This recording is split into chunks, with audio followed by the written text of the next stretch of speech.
Welcome to my channel grow your channel. इस video में हम डिस्कस करेंगे कि सूर्य ग्रहण और चंद्र ग्रहण कैसे होता है। ये एक जनरली टर्म होता है जो लगभग लोगों को पता होता है, लेकिन फिर भी कुछ लोग ऐसे हैं जिनको नहीं पता होता, एग्जैक्टली नहीं पता होता है कि सूर्य ग्रहण और चंद्र ग्रहण कैसे होता है। सिर्फ हम एक धार्मिक तरीके से जोड़ के इसको देखते हैं कि सूर्य ग्रहण और चंद्र ग्रहण अशुभ माना जाता है, तो सिर्फ उसी तरीके से हम इसको समझते हैं। लेकिन साइंटिफिकली, ठीक है, वैज्ञानिक तरीके से ये इसका होने का कारण क्या है, ये क्यों होता है, कैसे होता है, ये कुछ लोग अवेयर नहीं हैं। तो चलो हम इस वीडियो में यही डिस्कस करेंगे। तो सूर्य ग्रहण, पहले हम बात करेंगे सूर्य ग्रहण के बारे में। तो सूर्य ग्रहण क्या होता है? सूर्य ग्रहण का मतलब हो गया कि सूर्य पर ग्रहण लगना, ठीक है। सूर्य ग्रहण का मतलब हो गया सूर्य पर ग्रहण लगना। अब ये ग्रहण किसका लगता है?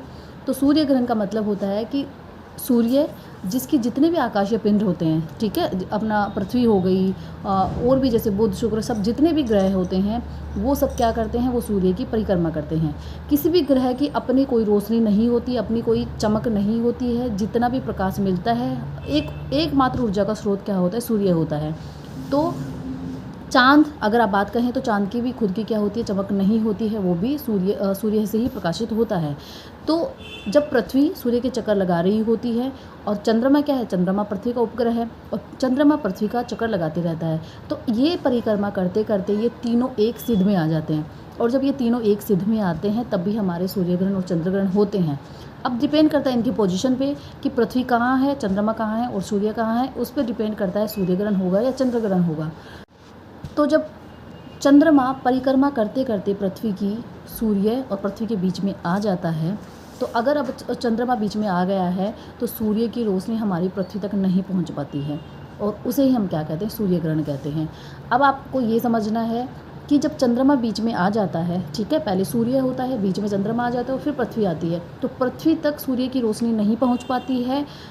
और चंद्रमा के एक भाग पर क्या होता है, जो भाग सूर्य की तरफ होता है उस पर सूर्य की रोशनी पड़ती है, लेकिन जो भाग हमें पृथ्वी से दिखाई देता है उस पर सूर्य की रोशनी नहीं पड़ती है, इसीलिए वो भाग नहीं दिखाई देता है। और ये जो सूर्य ग्रहण क्या होता है, ये अमावस्या के दिन होता है, इसीलिए अमावस्या के दिन होता है। उस दिन हमें क्या होता है कि हमें रात को जैसे चंद्रमा नहीं दिखाई देता है, वो इसी वजह से नहीं दिखाई देता है कि जिस पार्श्व पर सूर्य का प्रकाश पड़ता है वो हमारी तरफ नहीं होता है, वो सूर्य की तरफ होता है।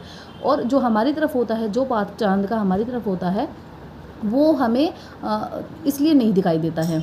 तो हमने सूर्य ग्रहण समझा कि सूर्य ग्रहण क्या होता है। अब चंद्रमा पृथ्वी के जितना नज़दीक होगा, ये भी डिपेंड करता है। अगर चंद्रमा पृथ्वी के नज़दीक है तो क्या होगा, सूर्य ग्रहण पूर्ण सूर्य ग्रहण होगा। और चंद्रमा अगर पृथ्वी से दूर है तो वो क्या होता है, आंशिक चंद्र ग्रहण होता है। आप इमेजिन कर सकते हैं, अगर कोई चीज़ हमारे पास में हो, बिल्कुल पास में हो, हमारे आंखों के सामने हो, तो हम दूर की चीज़ें नहीं देख पाएंगे। तो ठीक वैसे ही होता है, अगर चांद हमारी पृथ्वी के पास में है तो हमें सूरज की रोशनी बिल्कुल हमारी पृथ्वी पर नहीं पहुंचने वाली है।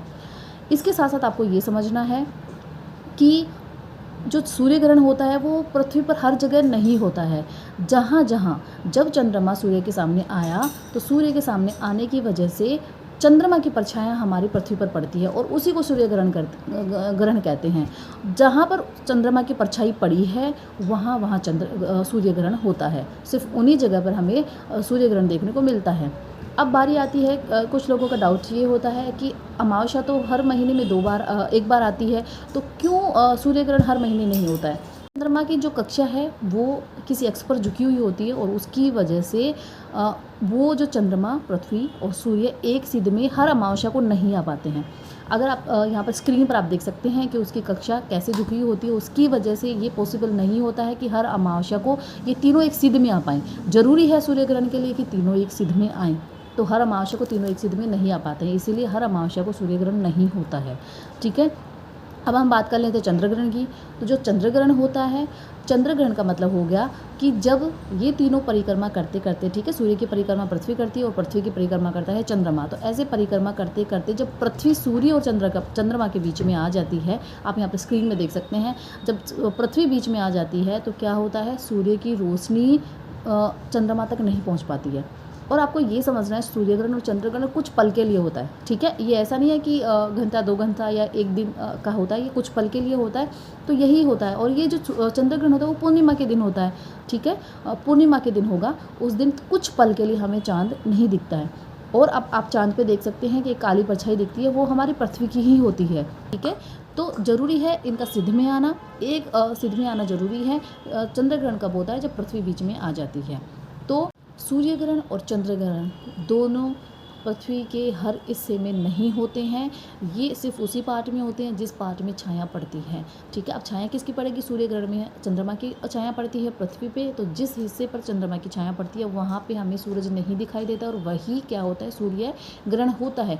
सिमिलरली चंद्रमा पर जब पृथ्वी की छाया पड़ती है तो उसी हिस्से में आप देख सकते हैं कई बार पूर्ण चंद्र ग्रहण होता है, कई बार आंशिक चंद्र ग्रहण होता है। तो पृथ्वी की छाया जितने हिस्से पे पड़ती है उस पर डिपेंड करता है कि पूर्ण चंद्र ग्रहण है या आंशिक चंद्र ग्रहण है।